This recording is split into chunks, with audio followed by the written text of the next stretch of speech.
বিসমিল্লাহির রহমানির রহিম। ফ্ল্যাট বাসাতে থেকে আমি মাত্র ৩০,০০০ টাকা দিয়ে যেভাবে আমার সংসারটি খুব সুন্দরভাবে চালাই, সেটাই আজকে আপনাদের সাথে শেয়ার করব। হ্যালো এভরিওয়ান, আসসালামু আলাইকুম। কেমন আছেন সবাই? আশা করি আপনারা অনেক ভালো আছেন। আমিও আলহামদুলিল্লাহ আল্লাহর অশেষ রহমতে অনেক ভালো আছি। আজকে মাসের ২ তারিখ, আর আমার পুরো মাসের খরচের টাকা আমার হাজব্যান্ড পাঠিয়ে দিয়েছে। যেহেতু আমার হাজব্যান্ড প্রবাসে থাকে, সেজন্য পুরো মাসের টাকাটা আমার হাতে থাকে বা আমি সংসার চালাই। হাজব্যান্ড যদি বাংলাদেশে থাকতো, হয়তোবা তার কাছে সব দায়িত্ব থাকতো, আমি জাস্ট শুধু রান্নাবান্না নিয়ে ব্যস্ত থাকতাম। কিন্তু হাজব্যান্ড প্রবাসে থাকার কারণে সংসারের যাবতীয় সব দায়িত্ব আমার উপরেই। তো আমি সব কিছু প্ল্যান মোতাবেক চালাতে হয়, সব কিছু বুঝে শুনে। কারণ কম খরচ করলেও আমি, বেশি খরচ করলেও আমি, আমার উপরেই সব দায়িত্ব।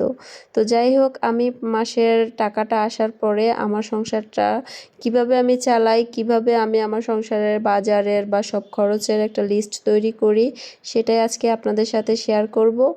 তো প্রথমে আমি এখানে বাসা ভাড়া টাকাটা লিখে নিলাম। আমার বাসা ভাড়া ৬,৫০০ টাকা। অনেকের বাসা ভাড়া ৭,০০০, ৮,০০০ টাকা থাকে, আবার অনেকের ৫,০০০ও থাকে। তো আমার ৬,৫০০ টাকা বাসা ভাড়া দিতে হয়, গ্যাস কারেন্ট বাদ দিয়ে। কারণ আমাদের এখানে নতুন বিল্ডিং, তো সেজন্য লাইনের গ্যাস নিয়ে সিলিন্ডার ইউজ করতে হয়। তারপরে আমার কারেন্ট বিল কোনো মাসে ৯০০ আসে, কোনো মাসে ১,০০০, কোনো মাসে ১১০০। তো আমি একটা বেসিক হিসাব করি ১,০০০ টাকা। এখান থেকে ১-২০০ টাকা কমও আসতে পারে বা ১০০-১৫০ টাকা বেশিও আসতে পারে। তারপরে আমার গ্যাস বিল, আমি সিলিন্ডারটা এখানে গ্যাস পাম্প থেকে ভরে নিয়ে আসি। ১৫০০ টাকা ভরে আনলে আমার প্রায় ১ মাস ১ সপ্তাহর মতো চলে যায়। তো আমি এটা ১৫০০ টাকার একসাথে ভরে নিয়ে আসি।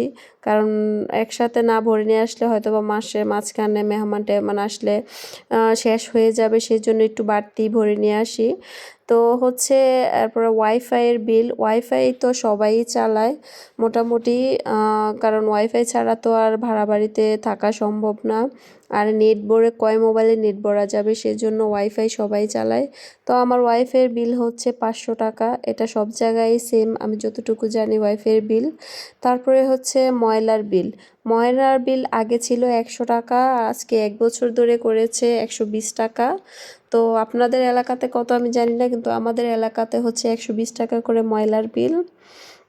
তারপরে আমার ছেলের প্রাইভেট, আমার ছেলের বাসার যে টিচার, ওনাকে দিই ২,০০০ টাকা। তারপরে আরবি প্রাইভেট আরেক জায়গায় কোচিং করে। তো সর্বমোট মিলিয়ে আমার ছেলের যায় ৪,০০০ টাকা। তো আমি আমার ছেলের ৪,০০০ টাকা একসাথে লিখেছি। তারপরে মেয়ের প্রাইভেটের টাকা, মেয়ে যেহেতু ক্লাস 9-এ পড়ে আর সায়েন্স নিয়েছে। আপনাদের যাদের সন্তান পড়াশোনা করে সায়েন্সে, তো জানেনই যে একটু খরচ বেশি, বা প্রাইভেটটাও একটু বেশি দিতে হয় গ্রুপের সাবজেক্টগুলা। কারণ গ্রুপের সাবজেক্টগুলা প্রাইভেটে না দিলে হয় না। তো সেজন্য আমার মেয়ে ৩ জায়গায় পড়ে, সেখানে আমার মেয়ে ৪,৫০০ টাকা প্রাইভেটের খরচ। তো আমার সর্বমোট এখানে ১৮,১২০ টাকা আমার একদম প্রতি মাসে এটা একদম নগদ চলে যায়। যেদিন আমি টাকা পাই ওই দিন বা পরের দিনই আমার একসাথে একমুঠে চলে যায়। আর বাকি যে ১১,৯০০ টাকা আমার থাকে, ওই টাকাটা দিয়ে আমি আমার পুরোটা মাস সংসারের বাজার খরচ এভরিথিং সব কিছু চালাই। এটা থেকে মাছ, মাংস, সবজি, তেল, সাবান, শুকনা বাজার, তারপরে ডাক্তার খরচ, কাপড় চোপড়, কাপড় চোপড় আর ডাক্তার খরচটা আমার হাজব্যান্ড যদি এক্সট্রা লাগে ওইটা আমার হাজব্যান্ড দেয়। আর এই যে গ্যাস্ট্রিক, নাপা, এগুলা এখান থেকে আনি। আর মূলত যদি আমি ডাক্তার দেখাই, তাহলে ওইটার টাকা আমার হাজব্যান্ড এক্সট্রা দিবে, বা মার্কেট করলে এক্সট্রা দিবে। তো আজ এই মাসে আমাকে দিয়েছে সে ৩২,০০০ টাকা। ৩০,০০০ টাকা আমার মাসের খরচ, আর ২,০০০ টাকা আমার ছেলেকে দিয়েছে। ওর জন্য ওর বাবা কিছুদিন আগে মোবাইল ঘড়ি পাঠিয়েছিল, কিন্তু ওর স্কুলের ম্যামরা মোবাইল ঘড়ি নিয়ে স্কুলে যেতে দেয় না, ক্লাসের নিষেধ। যেহেতু উপজেলা প্রশাসনিক স্কুল, তো ইউনো ম্যাডাম যেটা বলে ওইটাই শুনতে হয়। তো যেহেতু ওকে না করেছে টিচাররা যে তুমি মোবাইল ঘড়ি বা স্কুলে নিয়ে আসবে না, তো ও এখন চলে আসছে ঘড়ির দোকানে। ওর বাবাকে বলছে যে আব্বু তোমার ওইখান থেকে তো লোক আসতে অনেক সময় লাগবে, আর আমার ঘড়ি এখনই প্রয়োজন। তো ওর বাবা এক্সট্রা 2,000 টাকা পাঠাইছে যে আমার ছেলের একটা ঘড়ি কিনে দেবা আর দুইটা গেঞ্জি বা একটা প্যান্ট কিনে দেবা। তো আমি চলে আসছি এখানে দোকানে, আর আমার ছেলে এসে দোকানদারের সাথে কথা বলতেছে যে ওকে রোলেক্স ঘড়িগুলা যে ওইটা মানে আছে কিনা জিজ্ঞাসা করতেছে। তো উনি বলছে যে আছে। তারপরে উনি আমার ছেলেকে কয়েকটা ডিজাইন দেখাইছে। তো হচ্ছে আমার ছেলে ডিজাইন চুজ করতেছে ওই দিক দিয়ে। আমি ওকে বললাম যে বাবা তুমি চুজ করো। ও বলতেছে আম্মু এটা তো লুজ। তো পরে আমি বলছি যে না, এখানে চেন কমানো যাবে, তুমি লুজ নিয়ে কোনো টেনশন করো না, তুমি আগে চয়েস করো যে আসলে তোমার কোনটা পছন্দ। তা আমার ছেলে মানে ছোট মানুষ, ওর চয়েস হচ্ছে রোলেক্স ঘড়ি পরার। এত মানে বড় মানুষের ঘড়ির মতো বড় বড় একটা ভাব দেখা যাচ্ছে। যাই হোক, বাচ্চা মানুষ ও যেটা পছন্দ করে ওইটাই ওকে কিনে দিলাম। কারণ হচ্ছে ওর পছন্দই পছন্দ, যেহেতু আস্তে আস্তে বড় হচ্ছে। ছোট থাকতে তো আমার পছন্দ ওকে পড়াতাম। তো আমি এখন চলে আসলাম রশিদ প্লাজার দোতলায় ছেলেদের, মানে নিচতলা হচ্ছে মেয়েদের মার্কেট আর দোতলা হচ্ছে ছেলেদের। তো এখানে সবচেয়ে ভালো একটা ব্র্যান্ড, মানে ব্র্যান্ডের কালেকশন রাখে বা ভালো চায়না কালেকশনগুলো রাখে, টপ কালেকশন। মানে দোকানটার নাম হচ্ছে টপ কালেকশন। এখানে থেকে আমি আমার ছেলের কাপড় চোপড় বা যাবতীয় কেনাকাটা সব কিছু করি ওনাদের কাছে। মানে কাপড়ের কোয়ালিটিটা খুব ভালো, একটু প্রাইসটা বেশি হলেও কাপড়ের মানটা ভালো থাকে। তো সেজন্য ওনাদের কাছ থেকেই আমি আমার ছেলের কাপড় চোপড় বা সব কিছু কেনাকাটা করার চেষ্টা করি। এমনিতে দোতলার মধ্যে অনেক অনেক শয়ে শয়ে দোকান আছে, কিন্তু ওদের দোকানটাই আমার কাছে কেন জানি মনে হয় যে ওদের দোকানের কাপড়গুলো ভালো। তো আমার ছেলের জন্য দুইটা গেঞ্জি, একটা প্যান্ট আর একটা ঘড়ি কিনে আমি বাসায় চলে যাচ্ছি। তো বাসায় হচ্ছে অটোতে উঠে গেলাম। তো আমার ছেলে যে দেখেন ঘড়ির চেন কমায় একদম ওকে পারফেক্টভাবে পরিয়ে দিয়েছে। তো সেই ঘড়িটা দেখাচ্ছে।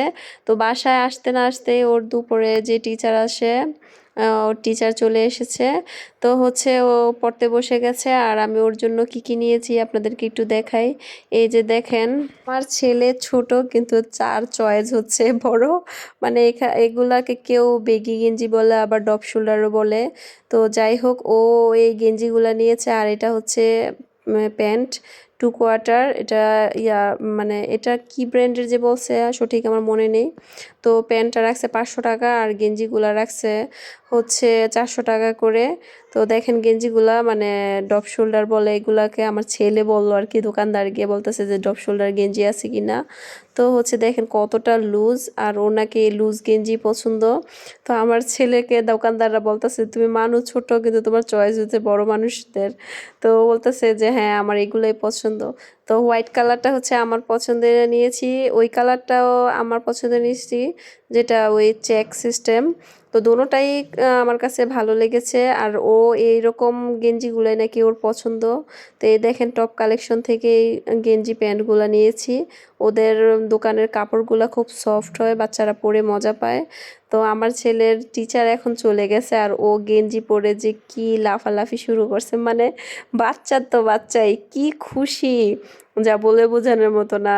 ওর দেখেন মানে কত লুজ একটা গেঞ্জি পরছে, ওর নাকি এটাই পছন্দ এরকম লুজ। আমি বলছি আর কি যে বাবা একটু সাইড দিয়ে কমাই দেই, ও নিচ দিয়ে কমায় আনছে। গেঞ্জিগুলো একটু লম্বা ছিল, তো 1.5 ইঞ্চি করে দুটোটা গেঞ্জি কমে আইছে, কিন্তু সাইড দিয়ে একটু কমায় নেয় লুজটা। তা আমি বলছি যে তোমার যেগুলো পাঞ্জাবির মতো লাগে। তো আমার ছেলে বলে যে তুমি বুঝবা না আম্মু, এখনকার ফ্যাশনই এটা। আমার ছেলের যেহেতু লুজ গেঞ্জি পছন্দ, আর এই নামও আমি প্রথমেই শুনেছি মার্কেটে গিয়ে ও আমার বলতেছে, আমি তো এর আগে নামই শুনি নাই। তো যাই হোক, কথা বলতে বলতে ভিডিওর একেবারে শেষ প্রান্তে চলে এসেছি। সবাই ভালো থাকবেন, সুস্থ থাকবেন। আল্লাহ হাফেজ।